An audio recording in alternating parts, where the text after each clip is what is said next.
Welcome to Rise to Lead, the podcast where heart-driven leaders come together to inspire and innovate. They will share actionable tips and insights that help you lead your team more successfully, advance your career or business as a leader, achieve greater impact, and experience deeper fulfillment. I'm your host, Regina Huber, guiding you through deep conversations about leadership that's rooted in service, freedom, and the desire to leave a positive mark on the world.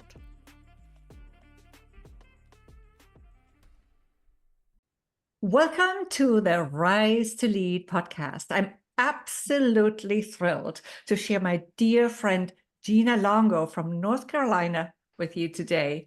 Gina is an aviation leadership trainer. She's a speaker, she's a pilot, she's a German Shepherd lover, and so many more things. Gina, welcome to the show. Hi, Regina. It's thanks to be here. I'm really having a good time. Looking forward to this. Yes, me too. I was really looking forward to this all day. And it's sort of the highlight of the day. Now, Gina, when we met like 3 or 4 years ago, I think that was about it, right? Yeah, I think it was around Yeah, 2020, right when everything kicked off a few years ago. Yeah.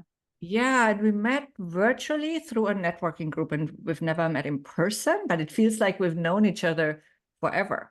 Yes. And that although we've never met in person. So let me share a few more details about you with our listeners who do not know you or who might not have heard a lot about you yet. So Gina Longo is a former airline captain and flight instructor who flew as pilot in command on some 2,500 flights and carried around 75,000 people and many pets safely to their destinations. Love that about the pets. Gina is committed to making aviation even safer. So if you were to ask her what she does, her answer would be, what I do is what I believe. And as a founder of a specialist boutique leadership training firm, what she believes is in helping aviation leaders communicate clearly and make common sense decisions that put safety first, because poor communication and poor leadership should never again be the cause of an accident. I could not agree more. Her great love is German Shepherds, and as a proud US Air Force brat, she tends to answer the question, where are you from, with an enigmatic, it depends. I can so relate to that, right? As a passionate nomad myself, I sometimes also really don't know what to say to that question anymore. And I love dogs too. I don't have one because I travel a lot, but I've taken care of some of the dogs of neighbors and some other dogs, and it's always been a beautiful experience, even though one of them cost me a fractured wrist once. But it wasn't really the dog's fault, but it was just a stupid accident. Just, things that happen. I still love that dog. And another thing we have in common is part of our names, actually, Gina, Regina. Yes. Mine's not Regina though. Mine is just Gina. Yes, I know that, but at least that little piece we have in common too. So, and they called my mom Gina, which is the German for Gina, just because they wanted to distinguish the two of us, right? So, I guess she's also Regina. Anyway, Gina, for our listeners, we want to hear about you now. So share more about who Gina is. Who is Gina Longo? Where did you come from? What's your story? How did you get to where you are today? Well, as we were talking about in the pre-warm up to this, Gina Longo is who I am, is kind of a work in progress. I suspect I'm like a lot of people like that. Nobody that I know of, when they get to sort of a little bit older, I'm not going to say how old I am, has ever done just one thing. Nobody does that anymore. So everybody that I know, and probably you too, Regina, you definitely, Regina, are a transitional person. You do this thing and then you do that thing and then you do something else, and it just sort of comes as whatever strikes your fancy. So what I am now is, as you said, an aviation leadership trainer. I'm also training to be a dog trainer. I've got this trainer thing kind of going on. I don't know, maybe I just like instructing people, but where I started was this sort of all started back in just after college. I got a master's degree from North Carolina State University, go Wolfpack. And I was working on a horse farm because I also ride horses. I have done some show jumping and a little bit of hunter jumpers. And I was working on the horse farm. I was shoveling and raking, the usual stuff. And a girl came in one day, one of the little riders who had her own horse at the horse farm. And I wanted a horse, but there was no way I was going to get one. And I was looking at her and she was all dressed up in her little outfit and she hopped on her very expensive horse. And I went, I am never, ever going to be able to afford a horse if I just keep working on the horse farm like this. And my dad at the time, he's a retired Air Force major, which is why I'm an Air Force brat. And he was at that time flying for United. And he's now a retired United Airlines captain. And he said, he was flying then for United. And he said, look, go be an airline pilot and you'll be able to afford a horse. And I went, okay, I'll give it a go. So I actually had applied to law school and I applied to flight school. And my vision was good enough to get into flight school. So I went to flight school instead of law school. And I was down at flight school and I got all my licenses. Then I became an instructor. And then I went into the airlines and still haven't managed to get that horse. But after the airlines, I was there for 10 years. I was a captain for 8. Regina said I was a captain. And I decided I didn't want to be an airline pilot anymore. I wanted to live in the UK. And I was able to take my pilot's licenses, use those to become an instructor. Sorry, I hit my microphone. Use those to become an instructor in the UK. And I instructed corporate pilots in the simulator. So I don't know if you've ever seen those big full motion simulators, on the hydraulic lifts. I did that for a little over a year and then the economy crashed. And that job unfortunately came to an end. It's sort of a last in, first out kind of thing. And then I transitioned to another portion of my life where my 2 German Shepherds, you mentioned I love German Shepherds. I had brought them over from the US and I bought a touring caravan and a terrible, horrible Jeep of death. Just don't ever buy a car off eBay. Just trust me on that. I did. It was a huge mistake. This thing was a nightmare. And my 2 German Shepherds and I spent the next 3 years living in a touring caravan, traveling around the whole UK. That ended when my visa expired. So I had to come back to the United States and transition again to something else. And so I just bopped around for a while trying to figure out what I wanted to do and started writing a book, which I'm still working on. I'm eventually going to get this book done about the first sort of 6 weeks of that 3 years on the road. And then, I had somebody say, well, you light up when you start talking about aviation and you start talking about being a captain and being a leader. Why don't you go be a leadership trainer? And I went, okay, I'll give that a go. And one other thing that I like to mention is while I was at my airline, so many years ago, I was a crew resource management instructor, and CRM is not having anything to do with customer retention? I don't even know what it stands for in business, but it's the system that pilots and flight attendants and now dispatchers use to communicate well, to make sure that everything is done in a safe fashion. And I was instructing that at my airline in addition to using it every day when I was flying. I got recertified as a CRM instructor a couple of years ago, and I'm actually going to get it again in October. I'm going to get recertified as a CRM instructor. And once that's done, I will be able to train flight crews in Europe, in the UK, and in the United States, because the certification that I'm getting will cover being able to train flight crews in all of those locations. So I'm pretty excited about that because as you mentioned earlier, I'm all about safety when it comes to aviation. That is quite a story, and congratulations. Yeah, that sounds wonderful. And I'm sure they will feel blessed to have you with all that really powerful and precious experience and expertise that you bring to the table. Wonderful. I didn't even know that. I didn't even know that yet. About the CRM instructor? Yeah, the last Yeah. part. I didn't even know that. We need to talk more often for sure. So in that context, you know that this podcast is all about heart-centered leadership, right? What does that consist of in your mind? What's your definition of heart-centered leadership, or what flows into it? Well, if you want to take it in the context of aviation, one of the things that you can sort of talk about is to go back to the very beginnings of, remember I just mentioned CRM.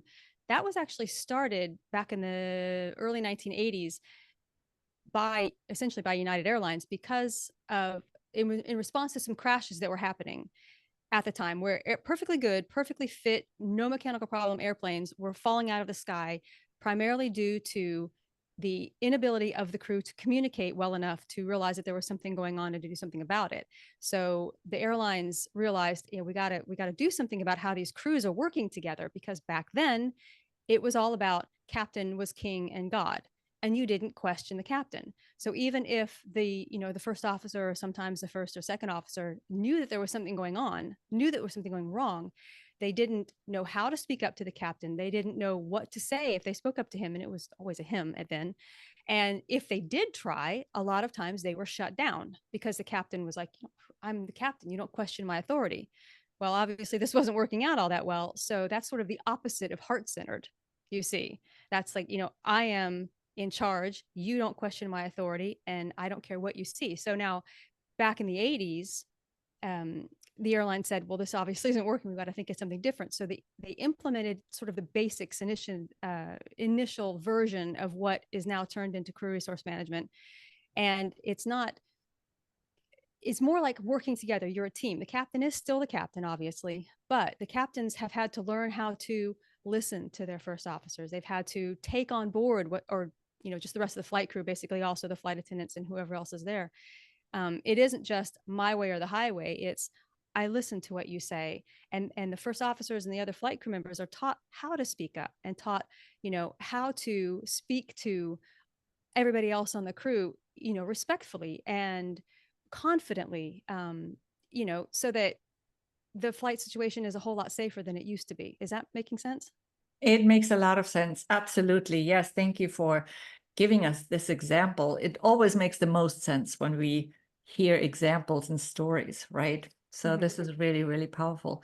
Thank you so much. Absolutely. Listening is such a huge leadership skill. Yes. And in Yes. this case, wow, it's so much more important than anywhere else almost, right? It is important everywhere though. Okay. So in aviation, of course, safety is a central topic, or so I hope, at least, as someone who travels quite a bit on airplanes. So how does this play into decision making in the aviation industry, and how does this relate to the work you do with aviation leaders? What can you share about this topic, safety as a central topic? Well, one of the things I did want to bring up is in the United States, within the past just couple of years, the Federal Aviation Administration has made it law that, well, a regulation, not really law, but a regulation that all pilots who are flying commercially, not commercially, airlines, because there's a lot of detail I could get into that would just explode people's heads, so I won't. But airline type flying, pilots, first officers, anybody who is going to be a pilot in command has to go through federally mandated leadership training now. That's actually in the regulations. And this has only happened within the past 4 years. So I think I'm looking up the rule right now. I think the rule came out in 2020. So as of last year, as of April of last year, all airlines had to implement leadership training for their pilot in commands, and depending on how many crew members were going to be on the flight deck, also their second in commands, the first officers, whatever. So leadership training is now mandated by federal regulation in the United States. Also leadership mentoring. So pilots are now also being taught how to mentor.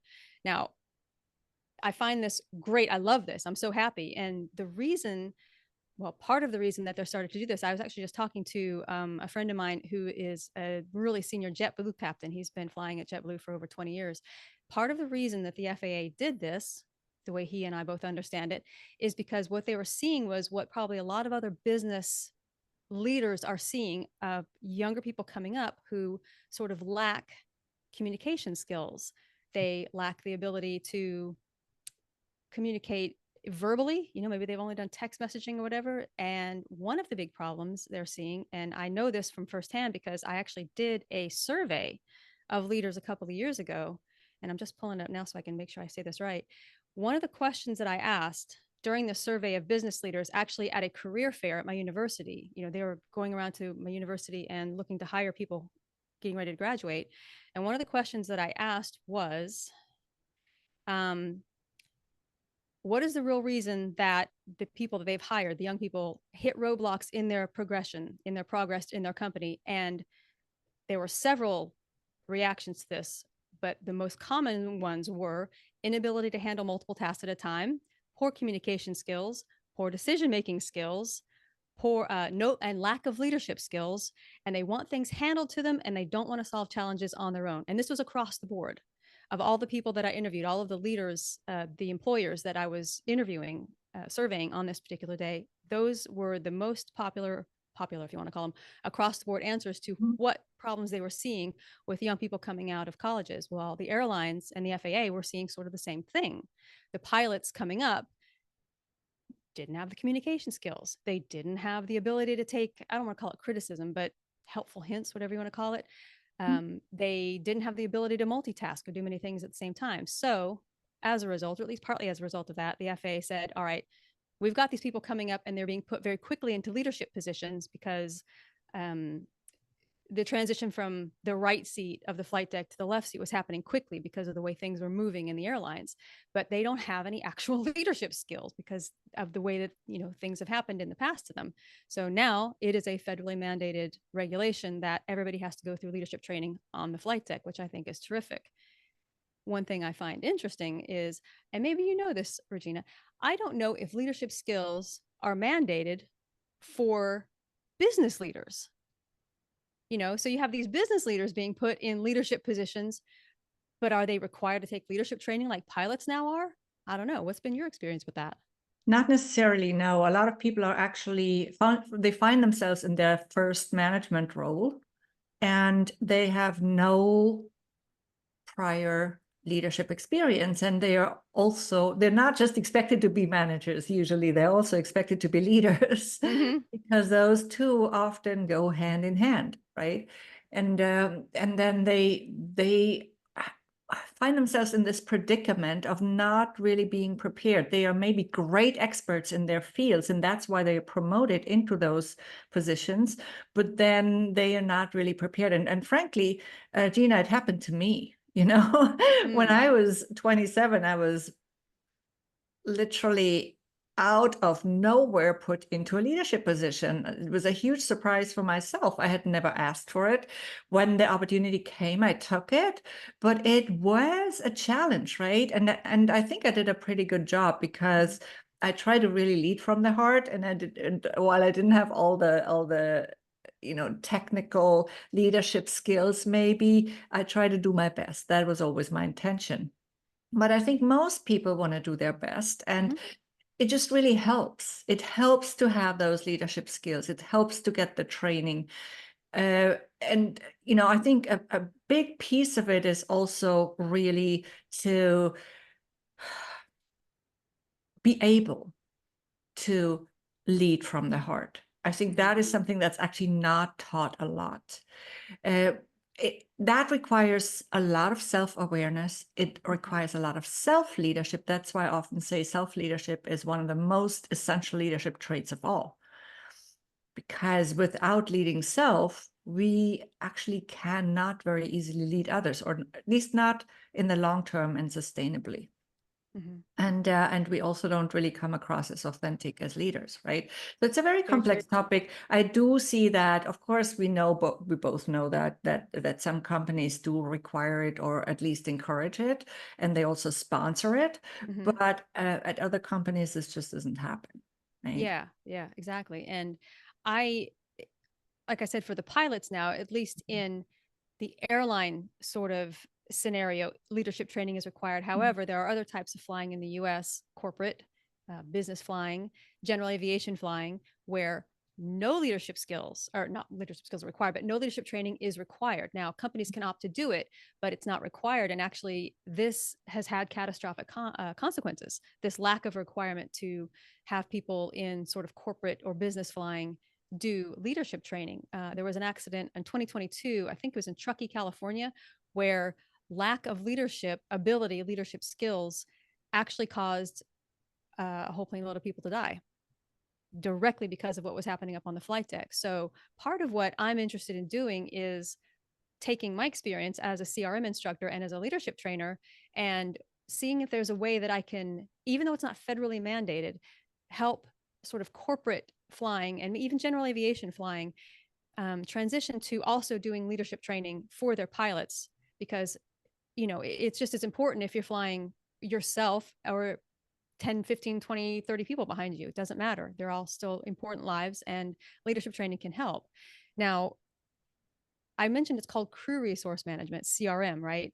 One thing I would like to see is to have that actually changed. Keep the same acronym, but I think part of why maybe that isn't taught in maybe general aviation and even possibly into corporate, although I think they may have to do it as well there, is because of the concept of crew. I think it should be called either comprehensive or complete resource management, because the whole point of CRM is to use all available resources. This is the definition of it: use all available resources to achieve safe flight. So if we take the focus less on crew and put it on complete or comprehensive, I think it might make it more attractive to sort of the general aviation pilot or the corporate pilot or whoever, that might not think, oh, well, I fly by myself. I don't need to know corporate, I don't need to know crew resource management. I'm flying alone. Well, you need to know how to use all the resources that you do have available to you, especially if you're up there by yourself. Sorry, that's kind of a soapbox, but yeah, but one thing I did want to talk about just really briefly is you talked about heart-centered leadership. Mhm. Well, one thing that I found really actually the hardest part when I transitioned, when I upgraded from the right seat from first officer to captain, was being an introvert. I'm a really serious introvert. And when you're a first officer, you're not actually in charge of things. You're kind of you're a co-creator, if you will, of safe flight. But as the captain, your job is more to manage. You are managing the passengers, the flight attendants, you're talking to maintenance, you're talking to scheduling, you're talking to dispatch, you're talking to air traffic control. So you're talking to all these different things. And as a first officer, I was used to just sort of, okay, captain says, you handle this. Okay, I can fly the airplane. So the flying skills are the same. I could fly the airplane just fine. But to be suddenly put into, and I was a captain before this leadership training was required. So I was just suddenly thrust into the left seat. And now I am this total shy introvert. And now I am in charge of having to deal with all these different moving parts. And I found that hard because I wasn't used to have to dealing with all these people. So introverts, once I got it, it was great. But as an introvert, it was hard. But once I got it, I found it to be very, very easy for me because, as you talked about, because as an introvert, I found it really kind of easy to understand how other people might be reacting, how they might be feeling, how they might be thinking. And I know that kind of sounds kind of crazy, but because I think my experience was not so easy, not from the flying standpoint, the flying was fine, but from having to learn how to come out of my shell, how to not hide behind anything, I was able to sort of more be empathetic with other people who might be feeling the same way. And I did find that transition a little tough, but once I got it, it was very easy for me to lead. And I think we need to be promoting more introverts into leadership positions, even though we might be hiding in the background, but we're the ones who are paying attention. We're the ones who are hearing everything and seeing everything. We might not be speaking up, but we're seeing and hearing everything that's going on. And once we are put in leadership positions, us introverts, I think we make very, very good leaders. So shout out to the introverts out there. Absolutely. Love it. I'm an ambivert, so I'm sort of in between the two, which has its own challenges sometimes. But yes, I totally get this. Now, I find it always a huge advantage when somebody has lived a challenge and really moved through the challenge successfully and then becomes the one who guides others through similar challenges, right? So if I have a trainer, for example, or a coach who has never really had the challenge that I am going through, then it's usually less relatable to them. So I think this is a really great advantage especially for all the introverts among you who are in that situation right now. And not just in the aviation, right? Because as we said, safety is a central topic. And in that context, also communication, how we express ourselves, how assertively we express ourselves, and how confidently we communicate with others, especially in those very critical situations. Exactly. And I'm all about taking risks in life. You know me, Gina, but not in aviation. Actually, do you mind me asking you a quick question? So you fly a lot. So I wanted to ask you, from a passenger's perspective, from a frequent flyer perspective, what do you think is the biggest safety issue that you've seen when you fly? What do you think is the biggest cause of unsafe situations as a passenger? I wonder what your perception is. Okay, so I'm just thinking of a few situations that I've been in. One real issue, and the passengers were not informed about what was going on. So I found that a little bit tricky because it can create panic, right? Either way, you can create panic if you tell the passengers or not, but it was sort of becoming obvious that we were circling like for 30 minutes above, and I can't remember where it was actually, but it was in the US, a city, and we were never landing. And every time we tried to land, or to every time we lost height, not weight, height, we there was this noise. So it seems like the wheels were not coming out. So this went on for like what seemed to me an eternity. Okay, it might have been a half hour or 40 minutes, maybe max, but it seemed an eternity to me because there was no way to figure out whether those wheels would ever work, right? For us at least. And we had no information. There was zero information. Again, communication. I don't know how to best solve this type of communication, frankly, in this particular situation, but I think anywhere in transportation, even if it's just about a delay, we deserve to have some type of communication. Also at the airport, sometimes we are waiting. It's obvious we're not going to depart at the time we're scheduled to depart, but nobody says anything. And I think that's what's actually sometimes creating more panic than anything else. Okay. And I wasn't super panicky, but I was feeling a little bit weird, and more so with every minute that was going by, or every attempt to land. Let's just put it that way. So that was one thing, but also safety issues. So I'm not really sure because I've never really been able to look into the cockpit, so I wouldn't be able to tell what's going on in there. Right. What are you looking for? Well, I was just kind of wondering what you would see, because I know that what is happening a lot on planes now is, and it may be related to what you just talked about, lack of communication, Yeah, or poor absolutely. communication, or insufficient communication, or inaccurate communication. Passengers, there's, more, it's road rage on the road. What do you call it? Air rage?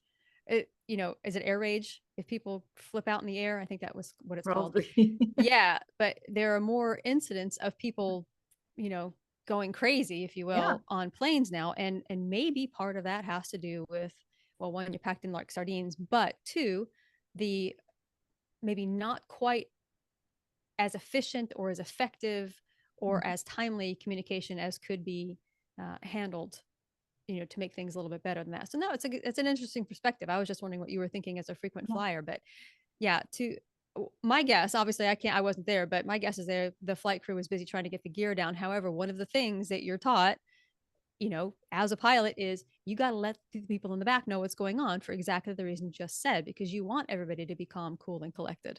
You don't want people back there going, oh my God, what's going on? Now, you have to deal with what's happening up front. Obviously, your first job is to fly the airplane, but you can take 20 seconds and go, hey, everybody, we're having a problem with the gear. We're going to try to get it down, and we'll let you know as soon as we know anything else. So would that have helped just a little tiny thing like that? Would that have helped you? Absolutely. And maybe a backup plan. Well, yeah, well, there are always backup plans. You can, Just but to anyway, know that there is a backup plan. yeah, You just to don't know even there is have a to backup explain plan. exactly Exactly. what it is, but at least to calm people down a little bit and say, and if not, we have another way, right? Exactly. But Definitely keep people helps. informed. Yeah. And that goes for leadership across the board. And that comes, I think, back to your heart-centeredness, your empathy, because as a leader, no matter where you are, you have to understand, or at least do your best to understand, what the people that are working with you or for you, or that you're working for, are feeling. You may not have time to go into an in-depth dissertation right then as to what's happening, but you've got to remember, keep somewhere in the back of your mind what they're going through, whether it's in the boardroom, whether it's in the office, whether it's in the back of the airplane. And that comes back to what you're talking about, being heart-centered and understanding. And the empathetic side of leadership is, if you can kind of put yourself in their shoes, even just for a split second, then I think that will make you a much better leader, because then you'll know how you should be responding to them or how you should be talking to them. Does that make sense? It does, and it's about compassion. Yep. It's just really about compassion, and compassion does come from the heart, just like courage and all the other beautiful things that we can find in our hearts, courage, intuition, all of that. And yes, as leaders, sorry, we also need to be courageous, right? Yes. So we have talked quite a bit about the important role of communication for safety in aviation already. Is there anything that you would like to add to that? Maybe give us some examples of when poor communication led to serious problems, or the other way around, when or how great communication avoided a disaster or an accident. Any of those examples?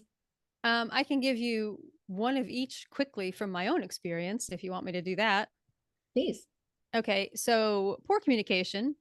I was actually flying, I was a captain and flying with a very senior first officer who I'd never flown with before, but he'd been at the company for a long time. And it was a night flight into Roanoke, Virginia, which I don't know if you know Roanoke, but it's very mountainous. And the approach that we were going to be doing was a fairly interesting, we'll put it that way, interesting approach, where you end up and you're not lined up with the runway. You're lined up, and when you break out of the clouds, if you break out of the clouds, you have to a steep turn to the left to get into the runway. And the weather wasn't great, but we didn't know that right then because I was flying. So it was my first officer's job to get the weather, right? To get on the radio and listen to what the weather forecast was. And I normally like to have my FOs do this about 100 miles away from the airport. So you have plenty of time to plan the approach and brief the approach and, all your contingency plans, you talk about it. Well, 100 miles comes and goes, and he hasn't gotten it yet. And 75-mile comes and goes, and that airport's getting closer and closer and closer. And I knew the weather had been reported bad. And finally I was like, do you want to get the weather? And he's like, oh my God, I forgot. So we're really fast toward the airport. Now we're in a descent. We're scrambling. We're doing, obviously we ended up safe because I'm here, but we were scrambling. We were behind the airplane. It was just a completely unstabilized approach. It was terrible. It was terrible. And it was my fault because I didn't speak up. So that was a terrible communication on the captain's part. And part of the reason I didn't speak up was because he was a very senior first officer. I thought, he knows what he's doing. I don't need to, I don't need to ask him. He's got it. And I also didn't want to be like, that overbearing, why haven't you gotten the weather yet? Because I thought he knows what he's doing. I didn't want to step on his toes. Bad decision.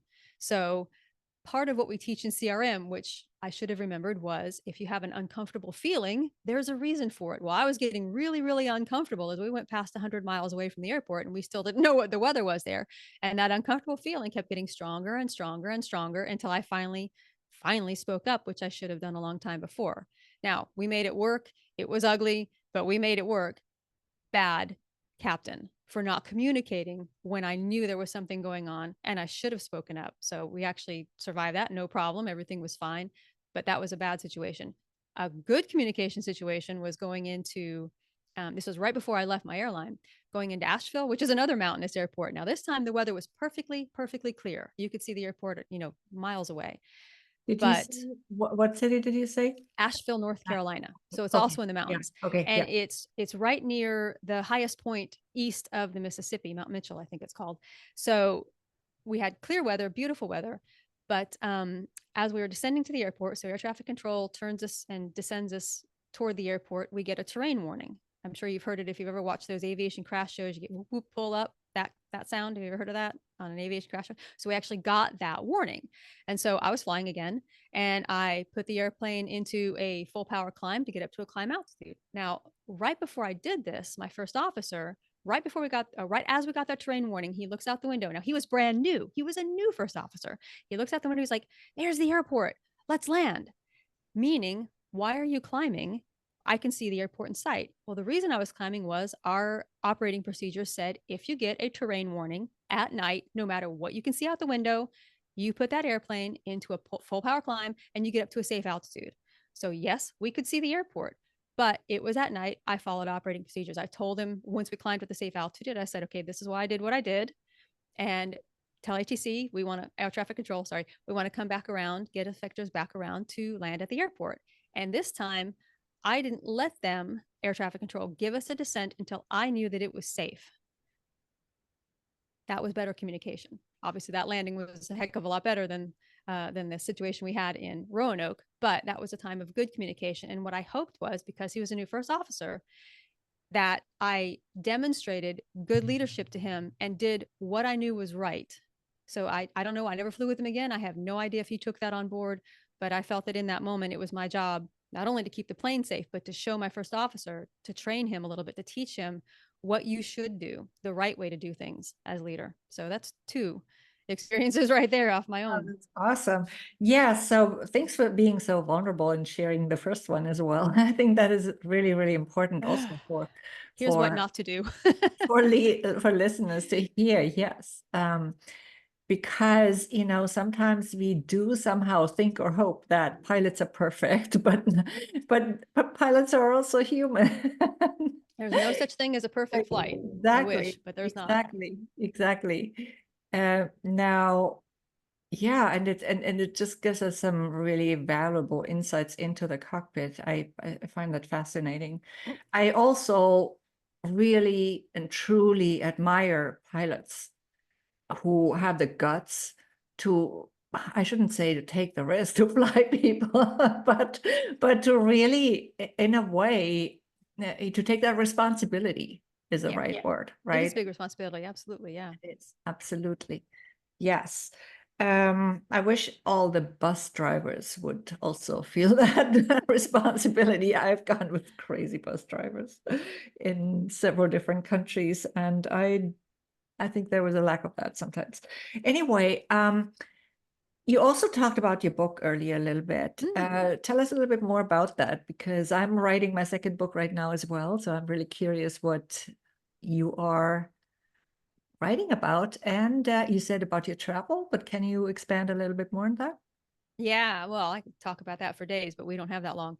So the working title is Britain Unleashed, and the book is about the first 6 weeks of the 3 years that my 2 German Shepherds and I spent on the road, living in a touring caravan, traveling around the whole, well, I can't say UK because we didn't go to Northern Ireland, but all of Great Britain, all of the kind of the mainland of Great Britain. Mhm. And for the first 6 weeks, my mother was with us, which is interesting. No, she was great. She was great. If it hadn't been for my mom taking care of the dogs so I could deal with everything else, the Jeep, which was the whole story into itself, we might not have made it. But so the book is about the first 6 weeks. Well, it will be when it's written. We started in London. We traveled all the way up to the north of Scotland. I'm towing a caravan with this horrible Jeep. It broke down on the first day. The engine, like the first day, the engine melted. I think Wow. I could go into it, but I won't. You have to read it in the book. We went Exactly. to Spoiler alert. yeah, spoiler alert. The engine blew up on the first day and we got lost. So I'm lost with a blown up engine, very first day, but we did survive. So we went from London up to the north of Scotland, took a ferry to Orkney, then another ferry to Shetland. And we went all the way, not in the caravan. In the caravan, we had the caravan. We parked the caravan at a caravan site in Shetland. Then we drove right up to the tip of Unst, which is the northernmost Shetland island. Then we took a ferry with the caravan back to Aberdeen and to Stirling, where my mom left us. She left us out of Edinburgh after we got parked up at Stirling. So the book will end a couple of days after my mother leaves to go back to America, and my dogs are heading out to start our adventure for the rest of the 3 years that we were on the road. So I'm writing that. And then, yeah, I'm also becoming a dog trainer because I had such a good experience with my 2 rescued German Shepherds, who are my great loves. I miss them very much. They're not with me anymore. Yeah, so I'm learning how to be a dog trainer so I can help other people maybe be able to do the same kind of traveling that I did with my dogs. Because if I hadn't done all the hard training work, very positive training only, with my dogs before we traveled, we could never have done what we did. And I got a lot of compliments on their behavior, on how good they were, for people who travel, because we travel, like I said, the whole country for 3 years. Went to France, in fact, but I got a lot of compliments on how well behaved they were. And my answer was, thank you. They didn't come this way. So yeah, they didn't, because it was a lot of effort on my part and their part, and they were so good. And I'm so proud of what they were able to accomplish, because both of my shepherds were in danger of being euthanized for potential behavior issues. So part of Wow. what I want to do to become a dog trainer is maybe to help save other dogs' lives and also maybe help people travel like we did, because you've got to have the dog who can behave properly in all situations if you're going to travel with your dog. Absolutely. And you mentioned positive dog training. Reminds me a little bit of positive intelligence, which is a methodology that you might be familiar with for leaders, particularly also. So how can you see a relation between the two? Oh, God, yes, absolutely. Between dog training and human training, no question about it. Yeah. Yeah, absolutely. There's no question. In fact, I gave a workshop, it's online somewhere. I gave a workshop on how dog training, or how dealing with dogs, dog training relates to training humans, because it's more similar than you would think. And a lot of it has to do with communication. You know, your dog isn't born speaking English or German or French or whatever, and they are able to exist in a human society because they watch us. You want to talk about empathy, you want to talk about heart-centered. Dogs watch everything you do, they listen to everything you say. And if you are abusive to them or using harsh tactics or harsh methods, they might still love you, but you're going to break that bond with them. And the same thing with human leaders. If you're harsh, if you use, punishment tactics or whatever, you're going to break that bond with your employees, with your colleagues. So really, it's more similar than you'd think, dog training and being a leader as a human. Absolutely. Or with your kids. Or with your kids, That you're exactly. Yeah, also with a your leader kids. for them, Yes. right? Yeah. We can be leaders in so many different capacities. Yes, and the methodology of positive intelligence also teaches this. I have not really studied the entire methodology, but I did get a little bit of a taste once in one of the programs, so that was also interesting to just. It's actually a very, very simple approach, but it's very valuable at the same time, and oftentimes simple. I always say simple is good. So the Yes. simplest Yes. often are Keep the it best, simple. right? Absolutely. One of the things that I just learned from my advisor going through my dog training program, because I said I'm in the midst of becoming a dog trainer. Mhm. Uh, what was the advice she gave? She said, "Oh God, prevent the bad, reward the good."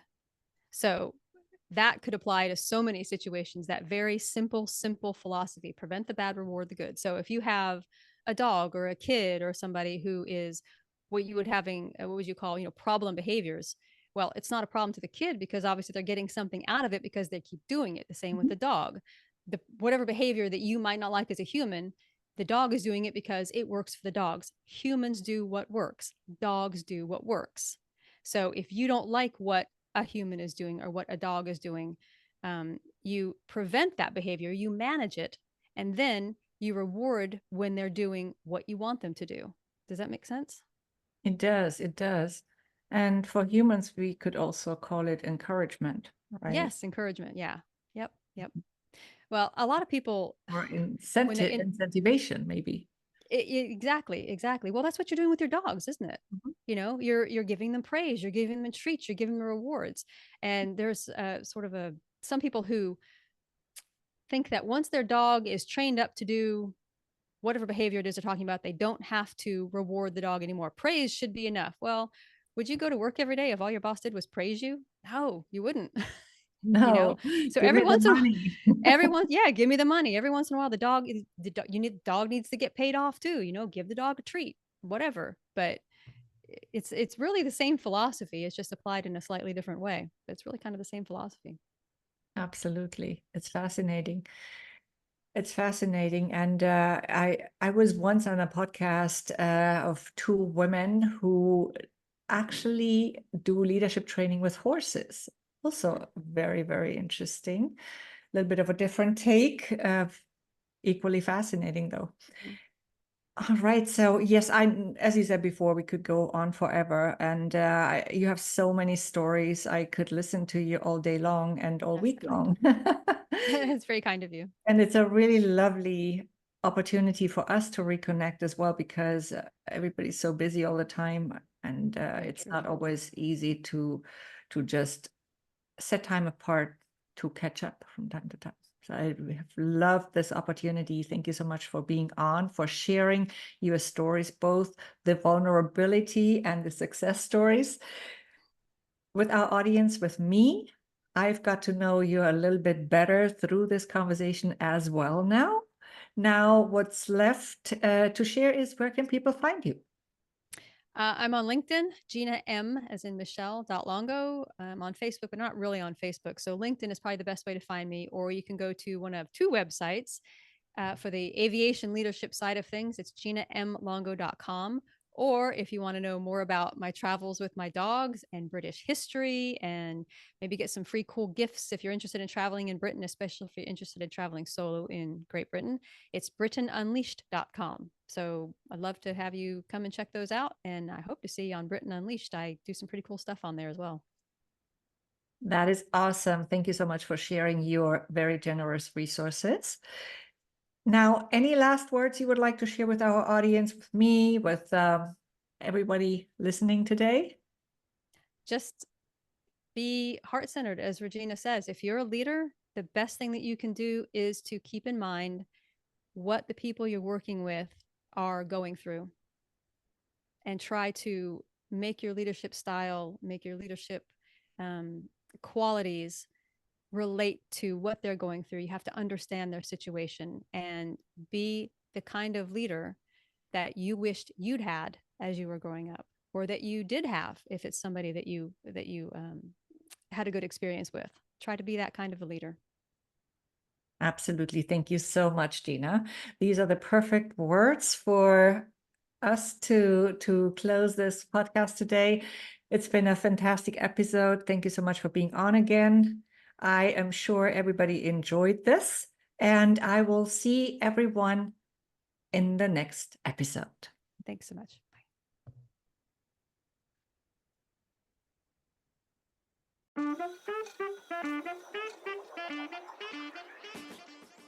Thank you for tuning in to Rise to Lead.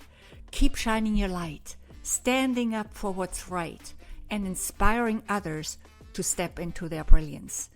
If you like this episode, please give it a 5-star rating and subscribe to the Rise to Lead podcast on your preferred podcast app.